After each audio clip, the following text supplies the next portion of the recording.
When I was nearly 4 to 5 years old, हम जिस घर में रहते थे वो घर एक्चुअली इसमें कुछ था। एक दफ़ा सारे घर के दरवाजे बजना शुरू हो गए थे। एक दरख्त था पुराना सा, उसके नीचे एक बिल्ला होता था। लाल हो रहा था सब कुछ, जैसे आग लगी हुई है हर जगह। एंड ना लाशें लाशें पड़ी हुई थी और एक लड़की की लाश की तरफ हम गए थे। आई डोंट रिमेम्बर एग्जैक्टली मेरे साथ कौन कौन था। Hello, creepy people. अस्सलाम वालेकुम दोस्तों। उम्मीद करता हूँ आप लोग खैरियत से होंगे। हमें वीडियो मिली है आज एक खातून की और मैंने सोचा क्यों ना आप लोग से वीडियो शेयर की जाए और हम साथ मिलके देखते हैं और साथ मिलके कहानी सुनते हैं कि आया इनकी कहानी में कोई सच्चाई है या इनका वहम है या सिर्फ ड्रामा है। चल के देखते हैं। अस्सलाम वालेकुम। Can't reveal my whole face because of some reasons. तो मेरी स्टोरी ये थी कि when I was nearly 4 to 5 years old, तो हम जिस घर में रहते थे वो घर एक्चुअली इसमें कुछ था। एंड वो ऐसे पता चला था कि मैं एक दफ़ा सारे घर के दरवाजे बजना शुरू हो गए थे। एंड मेरे दादा ने फिर पता करवाया था, तो पता चला था कि हमारे घर के जो बैक साइड पे गैलरी में एक दरख्त था पुराना सा, उसके नीचे एक बिल्ला होता था। ठीक है, वो बिल्ला नहीं था, वो एक्चुअली कुछ और था।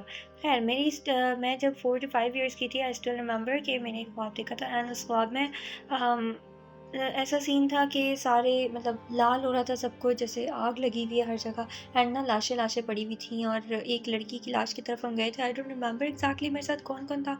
तो वो एक मेरे साथ कोई थे जिन्होंने बताया कि इस लड़की का नाम ऐसा है, मतलब उसके नाम का मतलब ये है कि वो कभी मर नहीं सकती।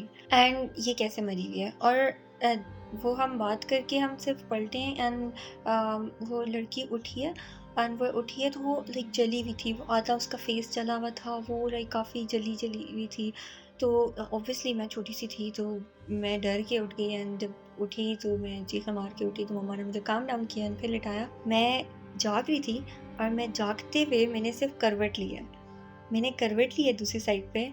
एंड वो लड़की मेरे साथ लेटी हुई थी। लिटरली वो मेरे साथ लेटी हुई थी, वही हाफ जला हुआ फेस एंड एग्जैक्टली वही वो मेरे साथ लेटी हुई थी। एंड ऑब्वियसली आई कुडंट, मैं उसको बर्दाश्त नहीं कर पाई और मैं फिर चीखें मार के उठी, भागी वहाँ से। फिर मम्मा ने मुझे काम डाउन किया कि नहीं यहाँ तो कुछ नहीं है, दिखाया लाइक कंबल हटा के। उस वक्त बेसिकली सर्दियों के दिन थे तो कंबल होता था, तो मैं कंबल के ओढ़ी हुई मैं साथ हुई हूँ, तो वो मेरे साथ लेटी हुई थी। तो ये सीन हुआ था मेरे साथ। उसके अलावा एक और मेरे साथ सीन हुआ था, उस जब मैं उस घर के बाद हम लोग दूसरे घर में शिफ्ट हुए थे। तो एट दैट टाइम मैं आई गेस 8 क्लास में थी। उस घर में वैसे कोई सीन्स नहीं होते थे, बट कुछ सीन्स हुए हैं जो बहुत ज़्यादा स्केरी हैं। एंड उसमें से एक ये है कि मैं आई गेस 8 क्लास में थी, मेरा पेपर था एंड मैं पढ़ रही होती थी। हमारा घर का इस तरह से था कि डाइनिंग रूम में मैं पढ़ती होती थी क्योंकि मुझे अकेले पढ़ना होता था, और मेरे स्केड्यूल था कि मैं रात में ही पढ़ती होती थी, लाइक आधी रात में पूरी रात बैठ के पढ़ती थी। तो मैं पढ़ रही थी और हमारे डाइनिंग रूम और बाकी रूम्स लाइक सेपरेट थे। एक डाइनिंग रूम स्टार्टिंग में था घर के, और फिर गैलरी थी और फिर बाकी रूम्स आते थे। तो सारे सो रहे थे, ऑब्वियसली रात हुई थी, आधी रात हुई थी और मैं पढ़ रही थी। एकदम से लाइट जाती है और उस टाइम में हमारा यूपीएस भी ख़राब हुआ था, तो लाइक वो अंधेरा हो रहा था। एंड मेरे पास मेरी दादी का वो छोटा वाला नोकिया वाला मोबाइल होता था ना, वो था। अब उसकी टॉर्च लाइक एक स्पेसिफिक पॉइंट पे जाती है, जहाँ पे आप डालो उसी पॉइंट पे जाती है। अब जब वो मैंने टॉर्च ऐसे लाइक उससे मैं पढ़ रही थी। अब उस टाइम में मेरे ना पहले मुझे अंधेरे से बहुत डर लगता था, बहुत ज़्यादा डर लगता था। तो मैं उस डर को निकाल रही थी उस टाइम में। तो आई वाज़ लाइक कि मुझे मुझे बहुत ज़्यादा गट फीलिंग आ रही थी कि मुझे यहाँ से उठ जाना चाहिए। इवन एक दफ़ा मैं उठी भी वहाँ से। And then I started feeling कि मे बी मैं अंधेरे से डरती हूँ इसलिए मुझे हो रहा है, तो नहीं, मुझे इस दफ़ा डर निकालना है और मुझे पढ़ना है, बिकॉज़ मेरे पास टाइम नहीं था। तो मैं ज़बरदस्ती बैठ गई वहाँ पे। अब हुआ ये कि जब मैं वहाँ बैठी हुई थी, एकदम से मेरी एक साइड पे लाइक एक हाफ साइड पे एकदम से ऐसे जैसे ना किसी ने नाखून, बहुत शार्प नाखून अंदर गुड़ो दिए, लाइक स्किन के अंदर गुड़ो दिया, या फिर कोई कीले वगैरह। इट वाज सो शार्प, मतलब अंदर जैसे घुसा दिया हो किसी ने मेरी स्किन में, लाइक ऐसे चीक में ना अंदर घुसा दिया हो। और मैं वो ऑब्वियसली वो पेन बर्दाश्त नहीं कर सकी। मैं बस हर चीज़ छोड़ के ऐसे बस भागी हूँ।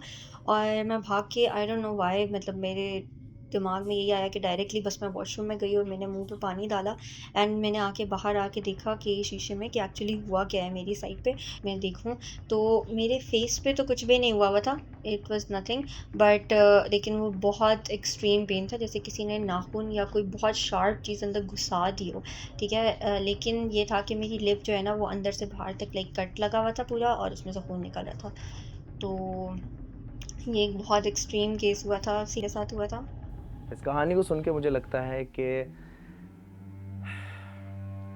ये हकीकत है, शायद कहीं ना कहीं कुछ ना कुछ तो हुआ है, जब भी आवाज़ में वो परेशानी, वो चेहरे पे परेशानी नज़र आ रही है। आप लोग बताएं, आप फैसला आप लोग के हाथ में, आप लोग को क्या लगता है, ये सच है या इनका वहम था या ये सिर्फ ड्रामा था?